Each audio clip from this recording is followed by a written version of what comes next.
Hello दोस्तों। आज 1 अक्टूबर है और आज के दिन मुझे पूरे 4 साल हो चुके हैं कॉमिक्स के ऊपर वीडियो बनाते हुए। और आज के दिन के लिए मैंने पुनरुत्थान सीरीज़ को चूज़ किया हुआ है। ऑफ कोर्स कि ये काफ़ी समय से प्लानिंग में था कि 1 अक्टूबर वाले दिन मैं इस सीरीज़ को चूज़ करूँगा। इससे पहले कि मैं इस सीरीज़ के ऊपर बात करूं, मैं एक छोटी सी इन्फॉर्मेशन इस सीरीज़ से रिगार्डिंग शेयर करना चाहता हूं कि ये जो पुनरुत्थान सीरीज़ है ये एक्चुअली ओरिजिनल आरसी के अंडर का प्रोजेक्ट था। क्योंकि साल 2016 में जितना मुझे याद है आरसी ने इस सीरीज़ को अनाउंस किया था, वो भी अलग स्टाइल में। जैसे नागराज का मतलब किसी दिन नागराज का पोस्टर अपलोड कर दिया, उसमें पुनरुत्थान का कुछ डिटेल दे दिया थोड़ा सा। ऐसे ही परमाणु हो गया, तिरंगा हो गया, स्टील हो गया, भेड़िया हो गया, डोगा हो गया, ध्रुव हो गया, शक्ति हो गई। और तो जिस तरीके से उस दौरान 2016 में इसका जोरों शोरों से प्रमोशन किया गया था, तो लगा था उस वक्त कि साल 2 साल के अंदर अंदर ये सीरीज़ आके कंप्लीट हो जाएगी। लेकिन अनफॉर्चुनेटली ये चीज़ नहीं हो पाई। लेकिन चलो कोई बात नहीं, देर से ही सही अब ये सीरीज़ कंप्लीट होके आ चुकी है। और सबसे अच्छी बात ये है कि जैसे ये देखो कि पुनरुत्थान सीरीज़ जो है ये सर्वनायक सीरीज़ के बाद की स्टोरी है और आखिरी जो सीरीज़ है उससे पहले की स्टोरी है। और सर्वनायक के अब तक बहुत सारे पार्ट्स आ चुके हैं, आखिरी के भी 8 पार्ट्स हैं। इस सीरीज़ की अच्छी बात ये है कि इसको 3 पार्ट्स में ही कंक्लूड कर दिया गया है। और वैसे भी मेरे हिसाब से मैक्सिमम 3 या 4 पार्ट की सीरीज़ ही होनी चाहिए। तो एक बार फिर से बता देता हूँ कि ये सर्वनायक के बाद की स्टोरी है और आखिरी जस्ट पहले की स्टोरी है। पहले मैं इन 3 पार्ट्स के नाम बता देता हूँ। फर्स्ट पार्ट का नाम है पुनरुत्थान, सेकंड पार्ट का नाम है शंखनाद और लास्ट पार्ट का नाम है कालांतर। और तीनों ही कॉमिक्स के कवर बहुत ज़्यादा शानदार है। इस सीरीज़ को जो मैंने पढ़ा तो मुझे इसमें 95% चीज़ें बहुत पसंद आई। सिर्फ 5% कुछ चीज़ें ऐसी हैं जिसकी वजह से ये सीरीज़ को थोड़ा सा मतलब उसकी स्टोरी को थोड़ी वो ख़राब कर देती है। लेकिन पहले मैं अच्छे पॉइंट्स बताऊंगा। और हाँ, ऑफ कोर्स इन सभी की MRP 500 रुपीज़ है और सभी के बैक कवर ऐसे हैं।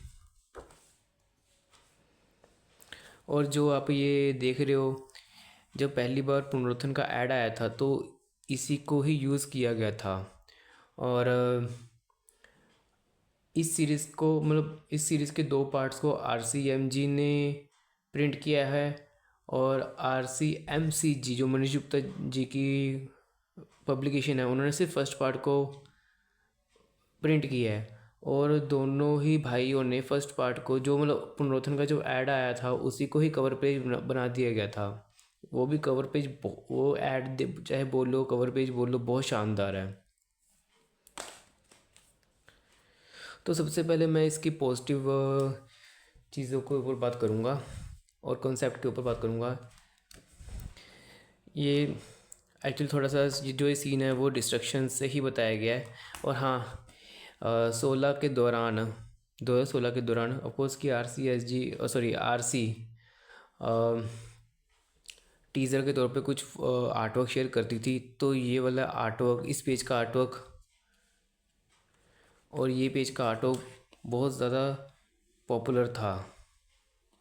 और ये सही में बहुत और अच्छी, मुझे सबसे अच्छी बात तो ये लगी कि जिस आर्टवर्क को हमेशा शेयर करते आए थे RC, उसी को शुरुआत में दिखाया, जो कि बहुत अच्छी बात है। अब इस स्टोरी और इस सीरीज़ का स्टोरी कॉन्सेप्ट ऐसा है कि क्या होता है कि सर्वनायक सीरीज़ के बाद जो भी कुछ होता है तो ये क्या करते हैं, अब अपनी टीम को विस्तार देते हैं। उसके लिए क्या होता है कि नया हेडक्वार्टर बनाते हैं जिसको ब्रह्मा स्थल बताया गया है। तो ऑफ कोर्स कि उसके लिए ज़ोरों शोरों से तैयारी की गई है। और एक चीज़, इन्होंने एक ब्रह्मा पिंड बनाया जो कि कृत्रिम उपग्रह है। इसको क्या होगा कि जैसे ये स्पेस में इसको सेट कर देंगे तो ये क्या है कि कुछ भी अगर एनोमली होगी स्पेस में तो ये ब्रह्मरक्षक को बता देगा, या फिर धरती पे कुछ भी होगा तो ये बता देगा। तो सिंपल से ये है कि इसको स्पेस में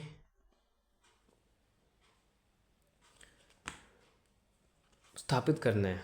तो लेकिन क्या होता है कि जो शक्ति होती है वो बोलती है कि इसको इस टाइम पे स्थापित करना सही नहीं है, क्योंकि अभी मतलब जो टाइम है वो अच्छा नहीं चल रहा है कि अगर इस टाइम पे इसको स्थापित करेंगे तो अ, कुछ अनहोनी घट सकती है। तो क्या होता है कि एज यूज़ुअल ये लोग मानते नहीं हैं और स्पेस में चले जाते हैं इसको स्थापित करने के लिए। लेकिन एक दूसरी तरफ यहाँ दिखाया जाता है कि जो नया हेडक्वार्टर होता है ब्रह्मस्थल, वहाँ पर एक स्पेशल ट्रेनिंग सेंटर बनाया गया है ताकि ये लोग किसी भी तरह से जो भी गड़बड़ी होती है, मतलब कुछ भी, मतलब हर एक तरह की फ़ाइट के लिए हमेशा रेडी रहें। तो ठीक है, ये लोग स्पेस में चले जाते हैं, स्थापित करने की कोशिश करते हैं, लेकिन इतने में क्या होता है कि एक होल खुल जाता है जो जो परमाणु, गगन और विनाशक को अपने अंदर खींचने लगता है, क्योंकि यही तीन लोग गए थे। तो ये लोग बड़ी कोशिश करते हैं कि उसे छूटने की, पर छूट नहीं पाते, लेकिन शक्ति आ जाती है, उनको बचा लेती है और वो उस होल को बंद कर देती है। और उसके बाद सभी ये लोग वापस पृथ्वी पे चले जाते हैं। लेकिन पता चलता है कि उनके जाने के बाद कुछ रहस्यमय आकृतियाँ निकलती हैं। और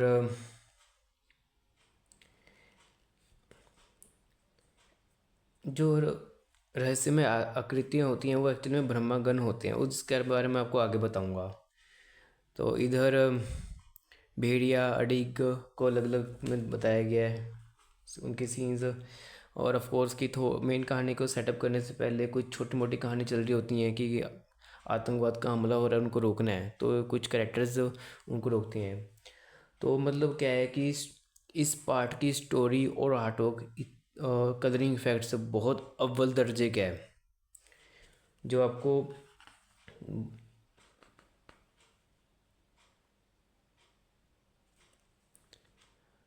पढ़ने में, देखने में बहुत मज़ा आएगा। इधर क्या होता है कि ये चारों लोग डिस्कस कर रहे होते हैं। ये इनमें से एक पूछता है कि वो कौन सी शक्ति थी जो हमें खींचने की कोशिश कर रही थी, लेकिन जो शक्ति है वो बोलती है कि वो कालिक थे। तो वो हिस्ट्री बताती है कि एक्चुअली क्या है कि ब्रह्मागण को बनाया गया था ताकि वो जो अपने कश्यप जी हैं, उनके जो संतान है, उनको वो ब्रह्मागण की पावर दी जाए। लेकिन क्या होता है कि ब्रह्मागण को रास्ते में मार दिया जाता है और ब्रह्मा जी की कोप से ही उत्पन्न हुए जो कालिक होते हैं वही ये काम करती हैं कि वो मतलब क्या है कि जो ओरिजिनल ब्रह्मागण होते हैं उनको मार के खुद उनकी बॉडी को टेक ओवर कर लेते हैं। अब इसमें ये बताया गया है कि फर्दर ये कुछ उत्पात मचा सके, उससे पहले ही त्रिदेवों ने मिलके जो ब्रह्मागण रूपी कालिक होते हैं उनको कैद कर दिया जाता है। ठीक है, तो इधर पता चलता है कि प्रेजेंट टाइम में दुनिया भर में अलग अलग किस्म की तबाहियाँ आ रही होती हैं जिनके सोर्स के बारे में कुछ नहीं पता होता। अभी ऐसा संकट क्यों आ रहा है?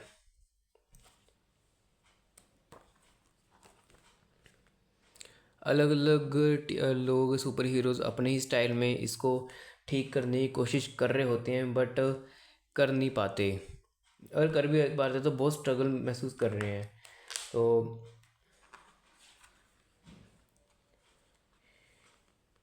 ये वो ब्रह्मागण है, एक्चुअली ये ओरिजिनल ब्रह्मागण नहीं, इनके शरीर के अंदर वास करने वाले कालिक हैं जो उस जो भी स्पेस में इंसिडेंट हुआ था उससे आज़ाद हो चुके हैं। अब इनका ऐसा है कि इनका ऐसा दावा है कि हम पूरी दुनिया में से पाप को हटा देंगे, सभी ह्यूमंस को सुपर हीरो प्रोवाइड कर, सुपर हीरो बना देंगे, जहाँ पे सूखा पड़ा है उसको हरा भरा बना देंगे। तो एक्चुअली ये पहली नज़र में तो लगता है कि ये सही काम कर रहे हैं, लेकिन एक्चुअली में इनका गहरा मकसद होता है। अब बाद में यही पता चलता है कि जो पृथ्वी पे जगह जगह पे मुसीबतें आ रही हैं, चाहे पहले चाहे अभी, वो एक तरह से ब्रह्मागण रूपी कालिक द्वारा ही षड्यंत्र है। जब देर सवेर ब्रह्मांड रक्षकों को यह एहसास होता है कि ये लोग काम सही नहीं कर रहे, तो ये क्या करते हैं, उनसे ही लड़ना चालू कर देते हैं। पर उससे पहले ऑफ कोर्स की जितनी भी एनोमली होती हैं, पहले उनसे निपटने की ये लोग कोशिश करते हैं, ताकि कोई गड़बड़ी ना हो। बड़ी मुश्किल से अलग अलग जगह पे सभी कैरेक्टर्स अपना रोल निभा रहे हैं, और इधर ब्रह्मागुण रूपी कालिक नॉर्मल ह्यूमंस को सुपर हीरो पावर बनाने की कोशिश कर रहे हैं।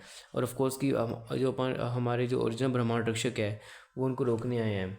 तो ये ब्रह्मागण रूपी कालिक लोगों को बोलते हैं कि ये लोग चाहते नहीं है कि तुम्हें सुपर हीरो पावर मिले, इसलिए हमको रोक रहे हैं। तो बस ये लोगों को भड़काना है काम कर देता है। तो लोग बोलते हैं कि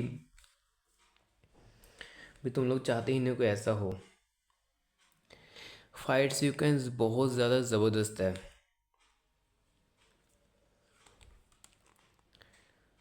बस पूरी स्टोरी कॉन्सेप्ट ऐसा है कि ब्रह्मागण कहने कहने को ऐसा बोलते हैं कि हम आपको पावर देंगे ताकि आपको भगवान के ऊपर वो करने की ज़रूरत ना पड़े, मदद के लिए गुहार लगाने की ज़रूरत ना पड़े, खुद ही अपनी प्रॉब्लम को सॉल्व कर सको। मतलब लेकिन उनका मकसद कुछ और होता है, और ब्रह्मांड शो का मकसद होता है कि उनको रोकना किसी प्रकार से। तो बहुत ज़्यादा बढ़िया अलग अलग करेक्टरों का, हीरोज़ का एक्शन सीक्वेंस देखने को मिलता है, जो कि सही में एक आंखों को सुकून देता है।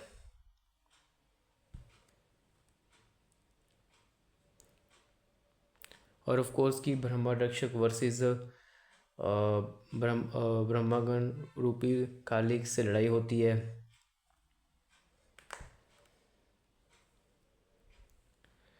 सभी अलग अलग जगह पे अपने अपने मोर्चे संभाले हुए हैं। भेड़िया और अडिग का टीम अप बहुत सही तरीके से देखने को मिलता है। वो जंगल में अलग ही सबसे जूझ रहे होते हैं।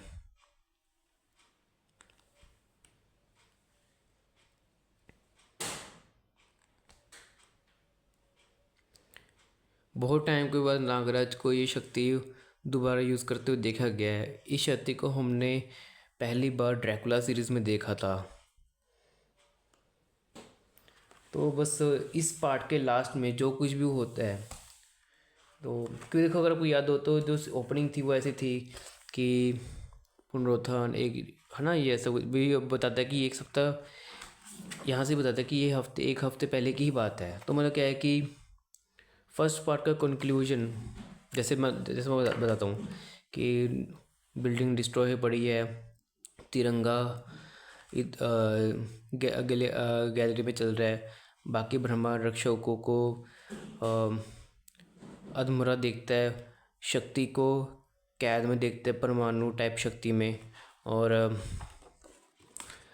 नागराज की बॉडी कैद है तिलिस्म अपने स्टील की बॉडी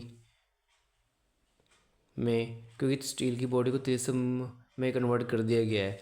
और ये बताया गया था कि हाँ, इस पे कोई रहस्यमय कैरेक्टर है जो तिरंगा को खींच लेता है। तो फर्स्ट पार्ट का वही अपना कंक्लूजन है कि नागराज को बंदी बना लिया गया, शक्ति को बंदी बना लिया गया, अपने ब्रह्मांड रक्षक जो हैं सभी क्या अधमरे हो गए। तो बैक टू प्रेजेंट सीन में क्या होता है कि जो रहस्यमय आकृति होती है वो और कोई नहीं, एंथनी होता है। तो ये तो इस पार्ट की बात है। सेकंड पार्ट में क्या होता है कि ऑफ कोर्स कि इसकी शुरुआत ऐसी है कि पहले पिछले पार्ट का समरी बताई जाती है कि पिछले पार्ट में क्या हुआ क्या नहीं। इस पार्ट का ओपनिंग सीक्वेंस द्वापर युग में होता है, साय वन में। इसमें क्या होता है कि शुक्राल किस जंगल में होता है और रहस्यमय आकृतियाँ शुक्राल से लड़ाई लड़ रही होती हैं, और दूसरी तरफ योद्धा जो होता है वो उसका अलग ही मिशन होता है, उसको मेडिटेशन करना होता है, लेकिन उसको पता चलता है कि ऐसे काली सेना से बचने के लिए ही मेडिटेशन करना पड़ेगा टाइप्स। तो दूसरी तरफ सीन प्रेजेंट टाइम में शिफ्ट होता है कि अकेला एंथनी नहीं होता, उसके साथ होता है प्रेत अंकल और उसके साथ पूरी प्रेत मंडली। हालांकि इस सीरीज़ में देखो क्या होता है कि प्रेत अंकल देखने को मिला, आगे चल के ईरी भी देखने को मिला, लेकिन बेबी देखने को नहीं मिली।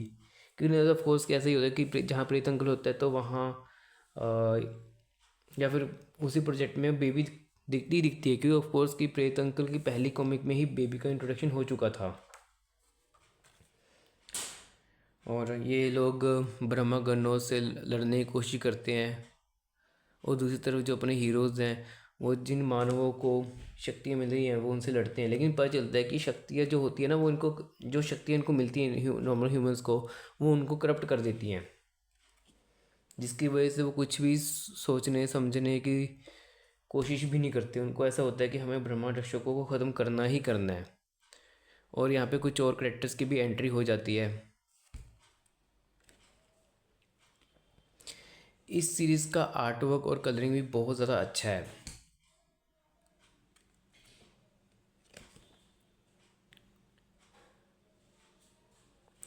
और हाँ ऑफ कोर्स ये लोग नागराज जो स्टील को आज़ाद कर लेते हैं, स्टील की बॉडी को एक स्पेशल कंटेनर में डाल दिया जाता है और वहाँ से अदृश्य मानव चला जाता है, और बाकी को उपचार के लिए भेज दिया जाता है। जो अपने दूसरे ब्रह्मांडरक्षक होते हैं वो इनसे डील करने की कोशिश करते हैं अपने ही तरीके से।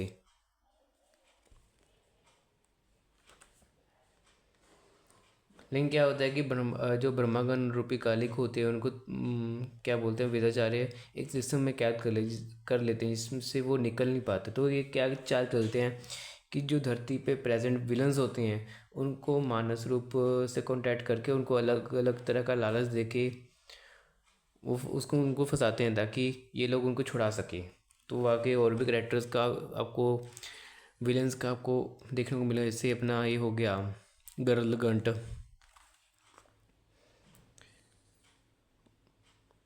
अभी भी मतलब ह्यूमन वर्सेस मतलब जो पावर ले चुके हैं शैतानी पावर्स, बाकी करेक्टर के साथ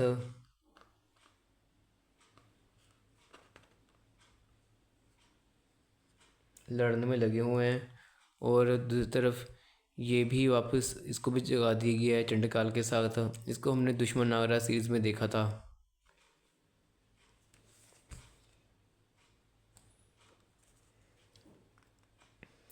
और इधर धनंजय भी ब्रह्मांड स्थल पे आ जाता है, तो कुछ डिस्कशन होती है इन करेक्टरों के बीच में। और दूसरी तरफ पास्ट में योद्धा मेडिटेशन करता है, पर उसको सिग्नल मिलता है अपने ढकमान गन के ऊपर लगे हीरे से कि कुछ विपत्ति आ रही है। तो वो समझ ही नहीं पा रहा कि यह क्या होता है। और इधर विभुत्सु और चंडकाल लगे हुए हैं लीडरशिप झाड़ने की कोशिश में, पर वो होता है कि उनको झुकना ही पड़ता लास्ट में।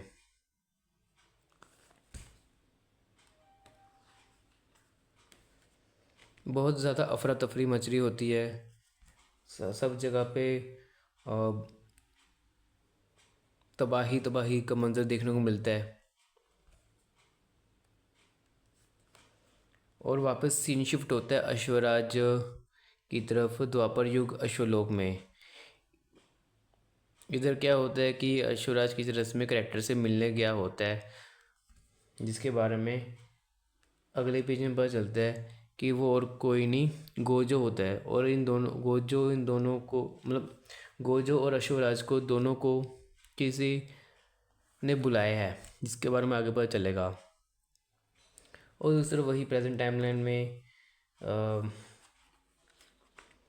सीन शिफ्ट होता है। और दूसरी तरफ जो अपने होते हैं विद्याचार्य, वो जो बच्चे कुछ ब्रह्मांडरक्षक होते हैं उनको बोलते हैं कि एक कालांतर द्वार होता है जो टाइम ट्रैवलिंग गेट होता है, वो समय समय पे लोप और अलोप होता है।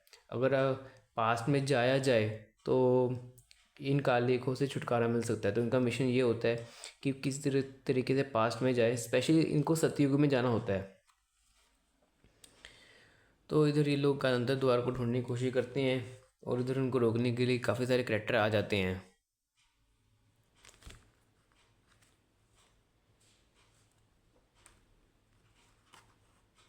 और दूसरी तरफ वही है कि अलग अलग मुसीबतों से डील कर रहे होते हैं ये लोग। मतलब क्या है कि ये पूरी कहाँ कॉमिक जिस जिस तरह पुनरुत्थान में एक्शन पैक सीक्वेंसेस थे, इसमें भी पूरा एक्शन पैक सीक्वेंसेस है भाई। अलग अलग कैरेक्टर्स कैसे स्ट्रगल कर रहे हैं। नगीना भी आ गई, ये विशंदर भी आ गया। और क्या है कि दूसरों क्या होता है कि देखो सभी लोग तो सभी लोगों ने कालिखो के ऑफर को अपनाया नहीं। वो अब उनका अभी भी विश्वास ब्रह्मा ऋषि के ऊपर है। तो क्या होता है कि जो लोग पावर अपना चुके हैं उनको ऐसा है कि जो लोग बचे हैं उनको किसी तरीके से उनको भी अपनी जैसा बना दिया जाए। अगर नहीं मानेंगे तो उनको मार दिया जाए। तो इधर दूसरी तरफ क्या होता है, जो बड़े बड़े बड़े विलन्स होते हैं जैसे Miss Killer, Wonder Woman, Robo और दूसरे करेक्टर्स, वो उनका ऐसा था कि इंटरनेशनल जाके मतलब जो इंटरनेशनल यूनियन होता है वहाँ पे जाके कब्ज़ा करना है ताकि पूरी दुनिया की जो हुकूमत है वो अपने अंडर ले सके। तो ये भी एक अलग ही टेक था।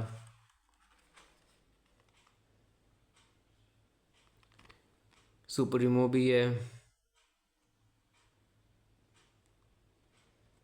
आई थिंक किंग कोबरा भी है इधर।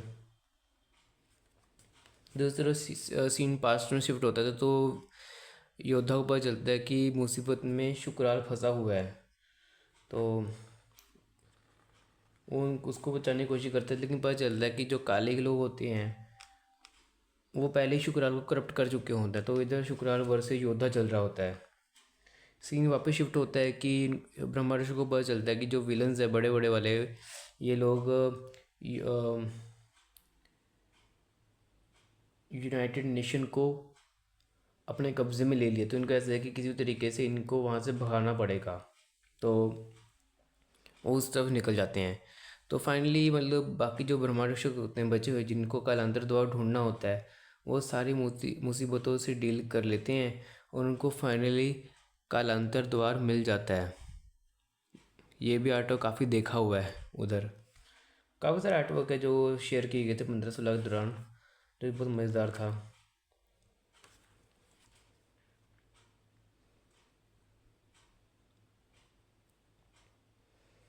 तो जो विलन्स होते हैं वो ब्रह्मागन उर्फ कालिको को आज़ाद करवा लेते हैं। और दूसरे पता चलता है कि अश्वराज को और गोजो को बुलाने वाला और कोई नहीं तिलस्म देव होते हैं। कि उनके ऊपर भी अटैक हो रहा था लेकिन वो किसी कारण की वजह से ही उनको बुलाया होता है, जिसके बारे में आपको नेक्स्ट पार्ट में पता चलेगा।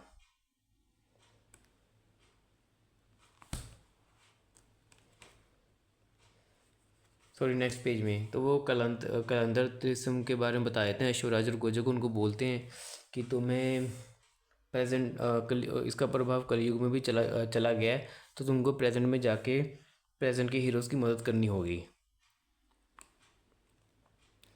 इधर वही ये यूनाइटेड नेशन पहुंच जाते हीरोज़ और एक एक करके लड़ रहे होते हैं। और पता चलता है कि जैसे कुछ कैरेक्टर्स जो ब्रह्मागन से निपट रहे थे, जैसे अडीग हो गया, फेसलेस हो गया और ये कैरेक्टर हो गए, ये करप्ट हो चुके होते हैं। तो एक एक जो उस दौरान जो बचे हुए ब्रह्मांडरक्षक थे वो कमज़ोर पड़ जाते हैं।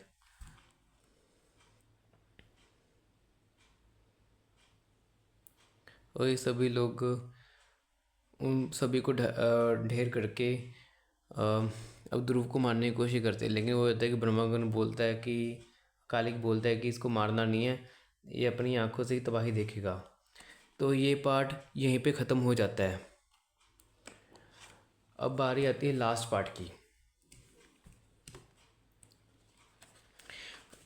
लास्ट पार्ट का जो आर्ट वर्क है वो भी बहुत अच्छा है, कलरिंग भी बहुत बढ़िया है। मतलब पहले दो पार्ट के मुकाबले बहुत डिफरेंट स्टाइल का आर्ट वर्क है जो कि देखने में काफ़ी अच्छा लगता है। हालांकि फर्स्ट पार्ट का जो आर्ट वर्क है वो अल्टीमेट लेवल का है। सेकंड पार्ट का पार्ट जो है वो एक नॉर्मल लेवल का, मतलब वो अल्टीमेट से थोड़ा नीचे। जो ये पार्ट का आर्ट वर्क है ये भी अल्टीमेट लेवल का आर्ट वर्क है। तो ये लोग अपनी जीत ब्रह्मगन रूपी काली अपनी जीत का जश्न मना रहे होते हैं। दूसरे पता चलता है कि जो वैसे शैतान होते हैं उनके ऊपर कोई रहस्यमय आकृति हमला करती है। पता चलता है कि ये ध्रुव है। तो यहाँ पे एक सस्पेंस क्रिएट हो जाता है कि ध्रुव कैसे आ सकता है, जबकि वो तो उधर क्या था, इसका राज भी आके पता चलता है। तो इधर क्या होता है कि लोग कोशिश कर रहे होते हैं कि यार बचे हुए ब्रह्मांड रक्षक ये कलांतर द्वार को कैसे खोला जाए। तो पीछे से एक आवाज़ आती है कि इसकी ज़रूरत नहीं है, जिसके बारे में पता चलेगा आपको। और दूसरी तरफ वही जैसे मैंने बताया था कि इनको कृष्णदेव बोलते हैं अश्वराज गुजो को कि तुम्हें प्रेजेंट टाइम में जाना पड़ेगा और हीरोज़ की मदद करने के लिए। तो पता चलता है कि जो बचे हुए ब्रह्मांड रक्षक है उनको आवाज़ देने वाला कोई प्रोफेसर टी देव है। और ऑफ कोर्स की नाम से पता चल ही जाता है कि ये कौन है, ये कृष्णदेव ही हैं। तो वो ऐसे बोलते हैं कि कालांतर द्वार तभी खोला जा सकता है अगर किसी भी युग में अगर कोई दूसरी तरफ से इसको खोलने की कोशिश करे। मान लो क्या है कि अगर कोई बंदा कलयुग में उस खोलने की कोशिश कर रहा है और दूसरी तरफ पता चले कि सेम टाइम पे ही सतयुग द्वापर त्रेता में कोई खोलने की कोशिश करे तभी कलांतर द्वार खोलेगा, वरना नहीं खुलेगा।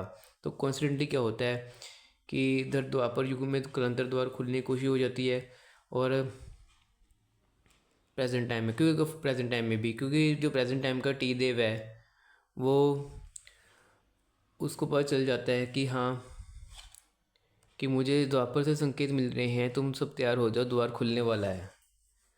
तो कलांतर दरवाज़ा ऐसे काम करता है कि दो तरफ से अगर कोई कोशिश करेगा खोलने की तभी खुलेगा, वरना कलांतर द्वार नहीं खुलेगा। इधर सीन शिफ्ट होता है नागद्वीप पे, क्योंकि ऑफ कोर्स कि नागराज को नागद्वीप भेजा जाता है उपचार करने के लिए। इधर क्या होता है कि नगीना, विशंदर और गरुड़गंड पहुंच जाते हैं नागद्वीप पे कब्जा करने के लिए। तो नागद्वीप में बहुत ज़्यादा बढ़िया सा एक्शन सीक्वेंस देखने को मिलता है। हालांकि विसर्पी नागराज को कैद कर लेती है ताकि क्योंकि ताकि कोई विलन नागराज को नुकसान ना पहुंचा सके, क्योंकि नागराज पहले ही बहुत कमज़ोर हालत में है। तो बहुत ज़्यादा विसर्पी का तगड़ा एक्शन सीक्वेंस देखने को मिलता है जो कि बहुत ज़्यादा ज़बरदस्त है।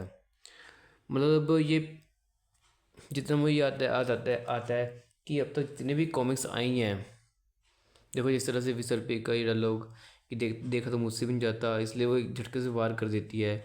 एक टाइम पे गर्ल गंड के ऊपर भारी पड़ जाती है और विशंदर को भी पेल देती है। तो मज़ेदार बात एक ये है कि बहुत बढ़िया एक्शन सीक्वेंस देखने को मिलता है। तो मैं ये कह रहा था कि जितनी भी कॉमिक्स आई हैं नागराज की, तो मुझे नहीं लगता कि जिस लेवल का इसमें एक्शन सीक्वेंस दिखाया गया है विसर्पी का, उसको पहले कभी नहीं दिखाया गया। जो ये एक्शन सीक्वेंस मुझे बहुत पसंद आया कि हाँ अ, भी अगर विसर्पी चाहे तो बड़े पीक लेवल पे जा सकती है, लेकिन क्या होती है कि फिर भी वो अकेली पड़ जाती है तो वो घायल हो जाते हैं। इधर नागराज तड़प रहा होता है, उसको किसी भी तरीके से यहाँ से निकलना होता है, तो वो बाबा गोरखनाथ को याद करता है। और यहाँ पे सिर्फ इस एक सीन के लिए ही एक फ्रेम में ही बाबा गोरखनाथ दिखते हैं, लेकिन मानस रूप में। तो ये देख के अच्छा लगा कि बाबा गोरखनाथ को दिखाया गया है। यहाँ पे पहली बार इच्छाधारी विसर्पी का लुक देखने को मिलता है। तो इधर नागराज किस तरह से उस कैद से निकल जाता है और कालदूत के सामने चला जाता है जो गुस्से में रहता है। नागराज एक सोल्यूशन बताता है भी विसर्पी को कैसे बचाना, लेकिन क्या है कि ये लोग धर्म संकट में पड़े होते हैं कि क्योंकि देखो क्या है कि जो विसर्पी है उसने पहले ही राजदंड के द्वारा आदेश दिया होता है कि जब तक मैं ना बुलाऊं तब तक कोई भी नाग नहीं आएगा, जिसकी राजदंड का ऐसा है कि उसका जो ऑर्डर होता है, उसका जो नियम होता है, उसको कोई नहीं तोड़ सकता। तो ये लोग बड़े धर्म संकट में होते हैं कि क्या करें क्या करें। तो नागराज अपने ही तर्क वितर्क बताता है कि ऐसा करोगे तो बाद में सब तबाह हो जाएगा। तो बाद में समहाव नागराज मना ही लेगा। तो एकदम से क्या होता है कि इधर विसर्पी घायल अवस्था में रहती है और एकदम से नागराज की एंट्री होता है। और जैसे ही नागराज आता है तो बहुत क्रोध रूप में होता है और एक साथ तीनों को खदेड़ देता है। वो नागराज का भी एक्शन सीक्वेंस इसमें ज़बरदस्त देखने को मिला है। तो पता चला है कि नागराज के अंदर पंचनाग की पावर आ चुकी है। पंचनाग, अब वो पंचनाग धारक नागराज बन जाता है। तो विसर्पी बोलते हैं कि अद्भुत पंचनाग एक बार फिर नागराज की शिव में वास कर रहे हैं। जितना मुझे याद है कि पहली बार इस सीन को क्लासिक नागराज में देखा गया था। तो उसके बाद डायरेक्ट इस कॉमिक में नागराज का ये रूप फिर से देखने को मिला है। दूसरी तरफ इन्होंने जो हीरोज़ गए थे यूनाइटेड नेशन को बचाने के लिए, वो खुद कैदी हो जाते हैं। दूसरी तरफ प्रेजेंट टाइमलाइन में अश्वराज और गोजो पहुंच जाते हैं हेल्प के लिए। ये भी सीन काफ़ी मज़ेदार रहता है। नए हीरो से इंटरेक्शन होती है, जो जैसे सबसे पहले इंटरेक्शन ब्लाइंड डेथ प्रलंका से होती है। और दूसरी तरफ पता चलता है कि देखो क्या है कि जो अपने प्रेजेंट के हीरोज़ होते हैं उनको जाना होता है सतयुग में, बट वो द्वापर में पहुंच जाते हैं। जबकि त्रिसंदेव बोलते हैं कि अगर आपको द्वापर सतयुग में जाना है तो आप तभी जा पाओगे, और कोई वहाँ से खोलने की कोशिश करे। वही चीज़ है जो टी देव ने बताया था। तो सतयुग में कलंतर द्वार दिख जाता है और इन दोनों के झगड़े की वजह से कलंतर द्वार खुल जाता है। तो द्वापर में जो हीरोज़ होते हैं उनको मौका मिल जाता है सतयुग में जाने का। और इधर जो हीरोज़ कैद होते हैं वो बोलते हैं कि हमें तुम्हारा प्रस्ताव मंजूर है, हम भी कालिखों की सेना में शामिल होने को तैयार है। तो विलेंस को विश्वास होता नहीं है। तो ये लोग क्या करते हैं, विश्वास दिलाने के लिए जो नॉर्मल ह्यूमंस होते हैं उन्हीं पे अटैक कर देते हैं, जिसकी वजह से विलेंस लोग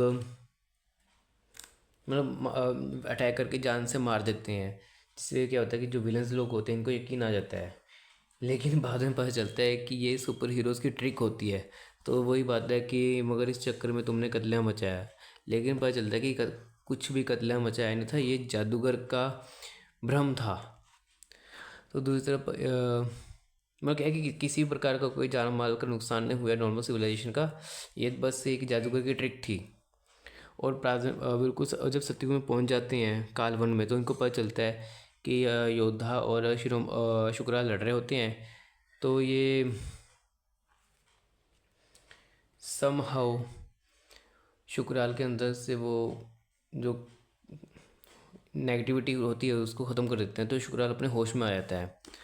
तो वहाँ पे कुछ रहस्यमय आकृति जो अपने को कालिकों की माएँ बताती हैं वो उन पर अटैक करना स्टार्ट कर देती हैं। और दूसरी तरफ नागद्वीप में प्रेजेंट टाइम में नागराज से युद्ध चल रहा होता है। तो नागराज का रुद्र रूप देख के बहुत मज़ा आ जाता है। और नागराज के शरीर में से ही कालदूत निकलते हैं। अब कालदूत वर्सेस ये तीन लोग चल रहा होता है। तो ऑफकोर्स कि इनको कैदी बना लिया जाता है। तो वहाँ से तो सीन शिफ्ट हो गया, नागराज भी ठीक हो गया। अब दूसरी तरफ अपने जो बचे हुए ब्रह्मारक्षक है, ये अपने ही स्टाइल में इनको ट्रैप करने की कोशिश करते ताकि इनको हरा के इनको ठीक किया जा सके। अश्वराज और गोजो भी बहुत सही रोल निभा रहे हैं प्रेजेंट टाइम में।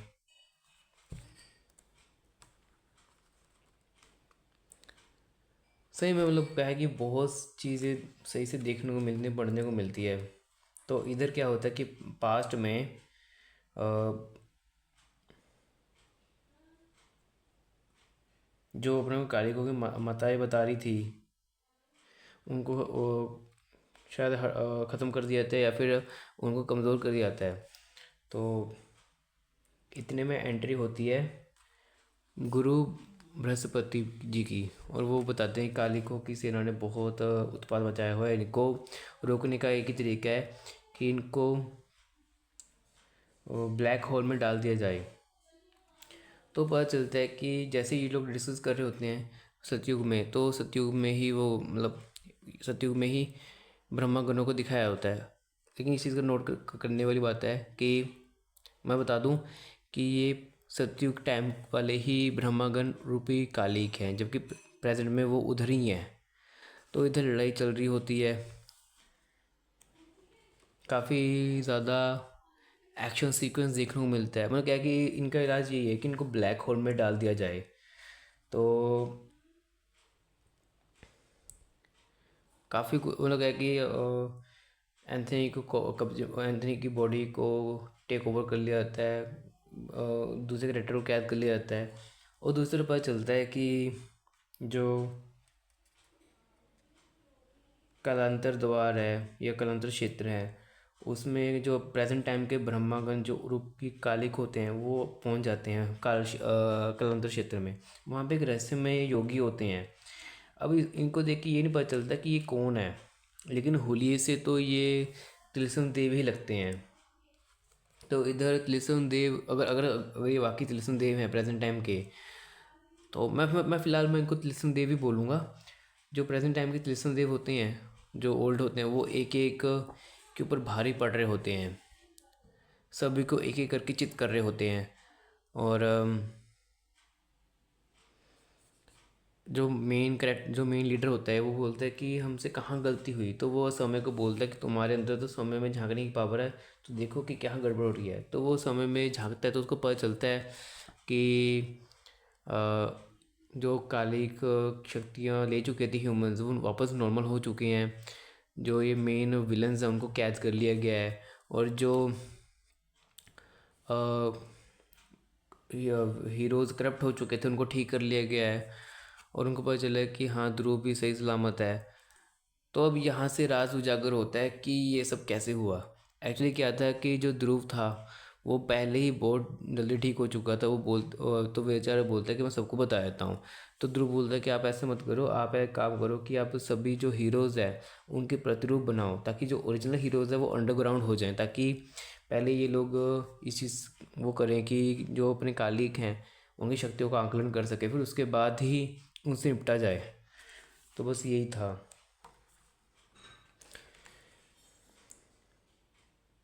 तो इधर क्या होता है कि काल क्षेत्र में जो प्रेजेंट टाइम में ब्रह्मगण होते हैं वो त्रिशूल देव से लड़ रहे होते हैं, क्योंकि मैंने बोला कि मैं इनको त्रिशूल देव ही बोलूँगा। वो एक एक करके सभी विलेंस को नेस्तनाबूद कर देते हैं। तो इधर जो ब्रह्मगण होता है बोलता है कि अब तो हमारा कुछ नहीं बिगाड़ सकता, क्योंकि हमने खुद को ही आज़ाद कर लिया है। तो इधर पास्ट में लड़ाई चल रही होती है। समहाउ जो पास्ट के हीरोज़ हैं वो खुद की बॉडी पे कंट्रोल पा लेते हैं, और बड़ी मुश्किल से एक ब्लैक होल का निर्माण होता है, जिसका आखिरी धक्का ऑफ कोर्स ये सभी इन सभी का ही पार्टिसिपेट होता है जो प्रेजेंट टाइम में होते हैं। तो इन सभी को ही ब्लैक होल में कैद कर लिया जाता है एंड में। ठीक है, तो ये लोग जश्न मना रहे होते हैं। तो जो अपने अ, होते हैं वो बोलते हैं कि अभी तुमने सिर्फ आधा युद्ध जीता है, जबकि प्रेजेंट टाइम में अभी भी समस्या वैसे की वैसी ही है। तो एक बार फिर से सीन शिफ्ट होता है क्षेत्र में। तो वो बोलते हैं कि अब हमारे ब्रह्मागण के शरीर की ज़रूरत नहीं है, हमें तेरा शरीर चाहिए। तो मतलब क्या है कि ये सीन यहीं पे खत्म, मतलब क्योंकि ये आखिरी सीन होता है कालिक और कृष्णदेव अगर हैं तो उनके बीच में। तो इधर प्रेजेंट टाइम में वापस आ जाते हैं। तो इधर क्या होता है कि जो अपने ब्रह्मागण और उनकी टीम होती है उस तो वो प्रेजेंट के हीरोज से लड़ना स्टार्ट कर देती हैं वो। लेकिन बात वही है कि ये लोग इतने ताकतवर होते हैं कि उनको कुछ टाइम के लिए रोका ज़रूर जा सकता है पर हराया नहीं जा सकता। और फेसलेस ने फ़िलहाल के लिए असमय को कैद किया हुआ है। तो ठीक है, तो लास्ट में ध्रुव वे बोलते हैं फेसलेस को कि उसको आज़ाद कर दो। तो वो बोलते क्यों आज़ाद करना, तो बोलता है कि हमें समय को बहुत पीछे रिवर्स मारना पड़ेगा कि उस टाइम पे जाना होगा। मतलब उस टाइम तक रिवर्स करना जब तक ब्रह्मा प्रिंट स्थापित नहीं हुआ था। तो क्या होता है, रिलीज़ हो जाता है तो वेगा अपनी शक्ति से समय को बहुत पीछे खिंचवा देता है। ये देखिए जैसे ये पूरा पास, ठीक है। तो फिर क्या होता है कि वेगा जो होता है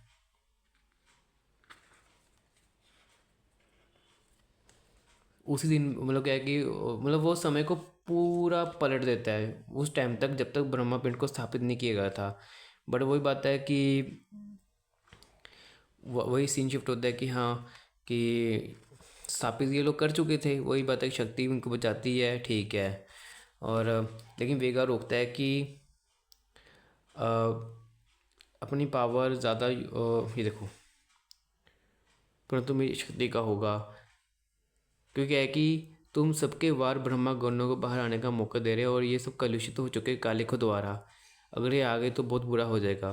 तो लेकिन क्या होता है कि यहाँ पे बहुत देर हो चुकी होती है, ब्रह्मागण रूपी कालिक आज़ाद हो जाते हैं। लेकिन क्या होता है कि सभी उनको कैद में डाल देते हैं, मतलब उनको बच निकलने का मौका नहीं देते, वापस से इनको ब्लैक होल में कैद कर देते हैं। और उस हिसाब से ऐसा हुआ है कि जो पुनरोत्थान का जो इवेंट है, संपूर्ण इवेंट, वो कभी हुआ ही नहीं, वो ऐसा सीन बन गया है। और इधर ये बोलते हैं कि अब देर कर दी बच्चों, हम आज़ाद हो गए और मैं तुझे पहचान गया हूँ। तेरी वजह से हम सतयुग में कैद हुए थे पर अब तुम नहीं बचोगे। तो जैसे मैंने बोला कि कहानी के लास्ट में ऐसा हो गया कि ऐसा बता दिया गया कि पुनरोत्थान का इवेंट कभी हुआ ही नहीं, स्टील की बॉडी कभी नष्ट ही नहीं हुई। और वही तो मतलब कोई भी इवेंट हुआ ही नहीं। तो बस लास्ट में ये बोल दिया जाता है कि एक बार फिर हमारे हाथ ये काला अंधेरा आया, वापस आएंगे और ब्रह्मांड शो की कहानी होगी ख़त्म। अब क्या है कि अच्छी चीज़ें मैंने ये बताया कि ठीक है कि कहानी और स्टोरी कॉन्सेप्ट बहुत अच्छा है, आर्ट वर्क बहुत अच्छा है, कलरिंग बहुत अच्छी है।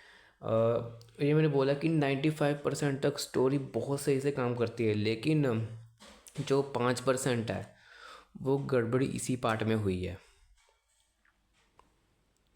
बताता हूँ कैसे। देखो कहानी के द्वारा मैं एक एक करके बात करूँगा। कहानी के द्वारा बताया गया था शक्ति द्वारा कि जो अपने ब्रह्मागण रूपी कालिक थे उनको कैद करने वाले, एक सेकेंड,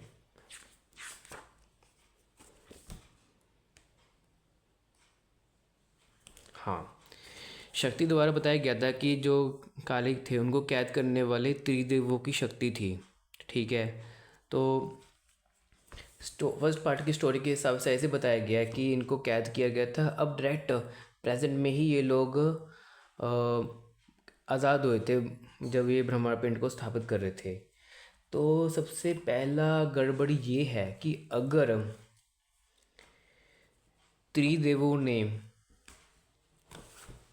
कैद किया है तो उस हिसाब से सतयुग, द्वापर और त्रेता युग का जो इवेंट दिखाया गया उसकी ज़रूरत ही नहीं थी, क्योंकि इसमें बताया गया है कि सतयुग अगर तो ठीक है कि अगर त्रिदेवों ने कैद किया है और ये लोग पास्ट में गए थे सतयुग में, तो सोचने वाली बात ये है कि अगर ये लोग जब भी कैद हुए थे तो डायरेक्ट प्रेजेंट में जागे हैं, मतलब प्रेजेंट में आज़ाद हुए हैं।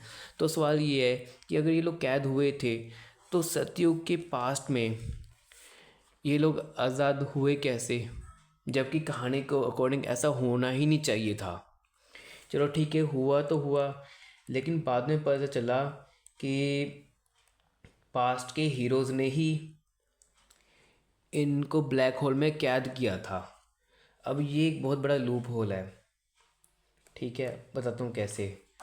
सबसे पहली बात कि जब वेगा बहुत पीछे चला गया था तो ये बोलता है कि हमने तुझे पहचान लिया, तेरी वजह से हम कैद हुए थे। अब अगर मान लो कि अगर एक सेकंड के लिए अगर एक बार के लिए हम ऐसा मान ले कि जो त्रिदेव वाली कहानी है वो ऐसी ही मतलब समाज में फैली है, लेकिन असली में कैद अब हमारे प्रेजेंट के हीरोज़ ने किया था, एक बार के लिए ऐसा मान लेते हैं। ठीक है, सबसे बड़ी बात इधर तो ये ब्रह्मागन रूपी मतलब जब समय को पूरा रिवर्स मार दिया जाता है, जब ये लोग आज़ाद होते हैं तो ये डायलॉग मारते हैं कि हमने तो ये पहचान लिया है। लेकिन अगर वाकई में ही प्रेजेंट के हीरोज़ ने काम किया होता तो ये कहानी की शुरुआत में ही ये लोग कहानी में शुरुआत में ही इन लोगों को मारने की कोशिश करते, मीटिंग करने की कोशिश ना करते। सबसे पहले ये लूप होल हुआ कि ब्रह्मागण ये ब्रह्मागण रूपी कालिकों को त्रिदेवों ने कैद किया, या फिर प्रेजेंट टाइम के हीरोज़ ने। ठीक है, अब मैं दूसरा लूप होल बताता हूँ। ठीक है, दूसरा लूप होल ये है कि अगर पुनरुत्थान, अगर एक बार के लिए मान ले कि वैसे तो मेरी तो थ्योरी यही मतलब मेरी तो यही मानना है कि त्रिदेवों ने ही कैद किया था, लेकिन चलो एक बार के लिए मान ले कि हमारे प्रेजेंट के हीरोज़ ने कैद किया था। लेकिन सोचने वाली बात है कि अगर पुनरुत्थान का इवेंट कभी घटा ही नहीं, आई रिपीट, अगर पुनरुत्थान का इवेंट कभी घटा ही नहीं, तो अगर प्रेजेंट के हीरोज़ ने कैद किया था पास्ट में जाके, तो ये लोग पास्ट में कभी जाएंगे ही नहीं। अगर पुनरुत्थान का इवेंट हुआ ही नहीं तो ये लोग कभी पास्ट में जाएंगे ही नहीं, तो फिर ब्रह्मागणों को कैद कौन करेगा अगर त्रिदेवों ने नहीं किया है तो। सबसे पहला ये लूप होल आ गया। दूसरा लूप होल बताता हूँ। दूसरा लूप होल ये है कि जब असमय अपनी शक्तियों का यूज़ करता है, मतलब जब वो समय को रिवर्स करता है, तो सभी कैरेक्टरों को याद रहता है कि अरे मतलब समय पलट गया। एग्जांपल देता हूँ।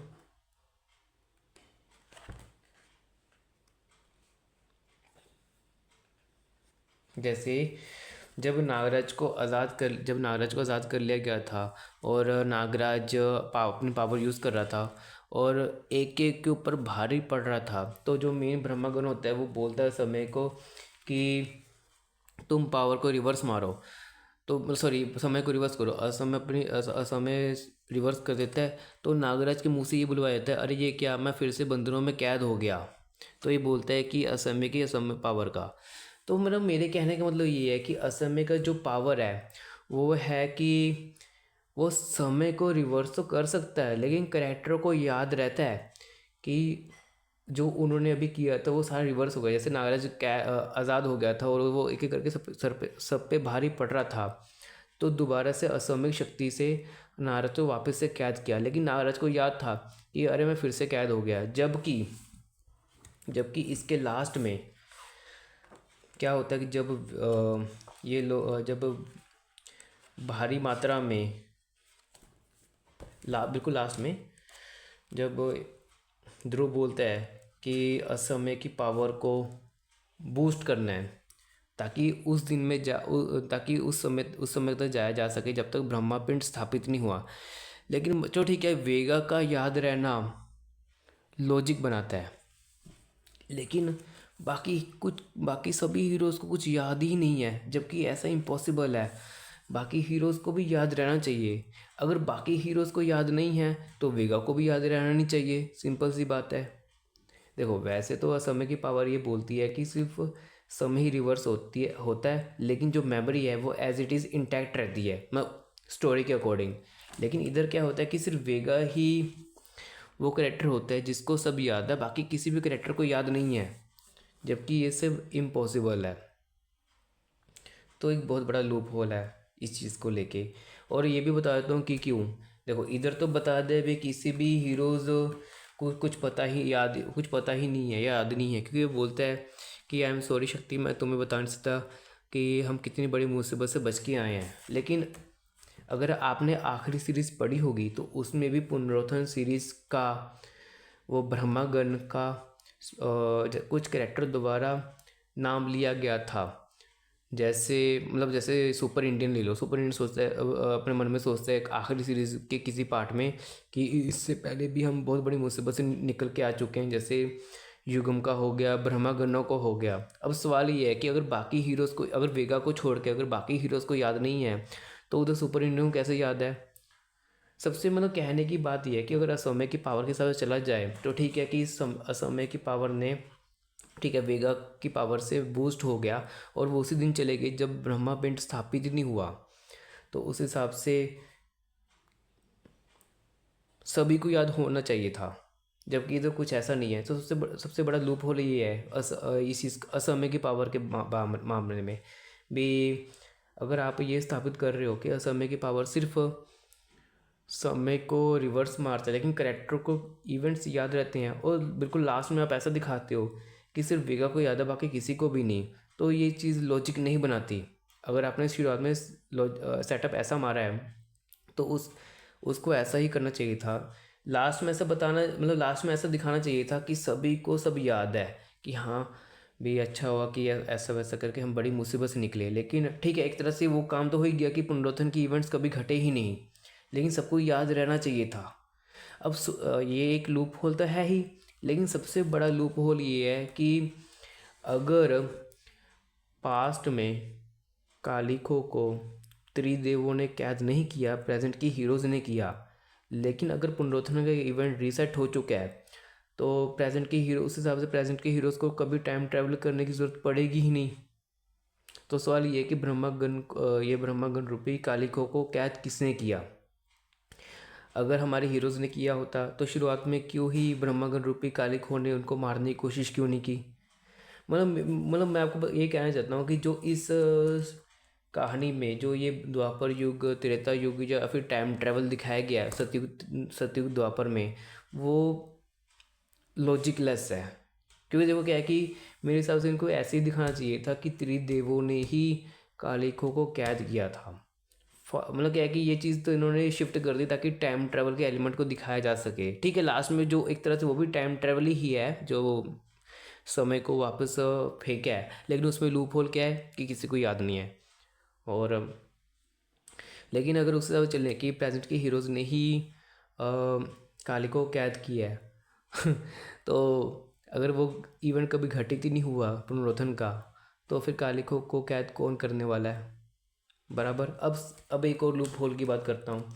अब कालांतर के बारे में ये बताया गया था कि कालांतर तभी खुल सकता है अगर दोनों तरफ से उसको खोलने की कोशिश किया करें। अब मज़ेदार बात देखो कि अगर कालिक बिल्कुल शुरुआत में ही कैद हो चुके थे, तो फिर अगर उनका ऐसा था कि उनको प्रेजेंट में ही आज़ाद होना है, तो फिर ये यहाँ पर कैसे आए? चलो ठीक है, एक सीन तो ये है कि हाँ एक एक करके इनको चित्त कर दिया, ठीक है, इसने फ्यूचर का ब्रह्मागण अपने पास सेल को ले आता है। लेकिन बात समझ भी नहीं आई कि अगर ये लोग पास में कैद थे तो ये लोग यहाँ पर कैसे आ सकते हैं? ठीक है। और दूसरी तरफ